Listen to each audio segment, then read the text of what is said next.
சமுதாயத்தில் வெகு சிலரால் மட்டும்தான் இந்த அத்வைதத்தை படிக்க முடியும், அறிவில் சிறந்தவங்கனால. கோடியில் ஒருத்தவங்கனால மட்டும்தான் அதை செயல்படுத்தவே முடியும். அப்படி செயல்படுத்தினவங்க ரொம்ப நல்லவங்களாக இருப்பாங்க. அந்த நல்லவங்க பக்கத்தில் கிட்டவங்க போனால் கூட அமைதியாக உட்காந்துருவாங்க. கொடிய மிருகங்கள் கூட குழந்தைகள் ஆயிரும், அவங்கள தாக்காது. பறவைகள் கூட அவங்க பக்கத்தில் வந்து அமர்ந்திருக்கும். அப்படிப்பட்ட நல்லவங்கள தான் மகான்கள்னு சொல்லுவாங்க. அவங்கள்ட்ட சுயநலங்கிறது சுத்தமாக இருக்காது. அப்படி எப்படி நம்மளால மாற முடியும்? நான் ஒரு தடவை ட்ரை பண்ணி பார்த்தேன்யா, சுத்த வேஸ்ட்டு. என்னாலலாம் சுத்தமாக செயல்படுத்தவே முடியலை.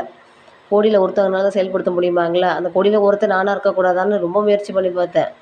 இந்த அத்வைத போதனைகள் அப்படி நெருப்பு மாதிரி இருக்குது. ரொம்ப கஷ்டம். அதாவது இது என்ன அப்படின்னு கேட்குறீங்களா? ஒரு 2 டயலாக் தான், அதை வாழ்க்கையில் செயல்படுத்தி பார்க்குங்க. இறைவன் தூண்லேயும் இருக்கார், துரும்புலேயும் இருக்கார். இந்த ஒரு இதை வச்சுட்டு எல்லாத்தையும் சுற்றி பாருங்களேன். அதாவது இறைவனை கைகால் வச்சுட்டு ஒரு உருவமெல்லாம் பார்க்கக்கூடாது. அவர் ஒரு சக்தியை பார்த்து எல்லா பொருளாகவும் மாறி இருக்காருன்னு நீங்கள் நினச்சி எல்லாத்தையும் இறைவனாக பார்க்கணும். இப்படி உங்களால் ஒரு நிமிஷம் கூட பார்க்க முடியாது, சத்தியமாக சொல்கிறேன்.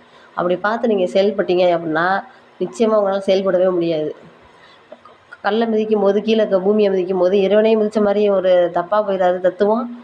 தீவர்களை பார்க்கும்போது, தீவர்களுக்கு சப்போர்ட் பண்ணும்போது அவங்களும் கடவுள் தானே அப்படின்னு நம்ம சப்போர்ட் பண்ணும்போது தப்பாக போயிடாது அந்த இடத்துல தத்துவம். ஆனால் இதுக்கு விளக்கம் இருக்குது. நான் நாளைய பதிவில் சொல்கிறேன்.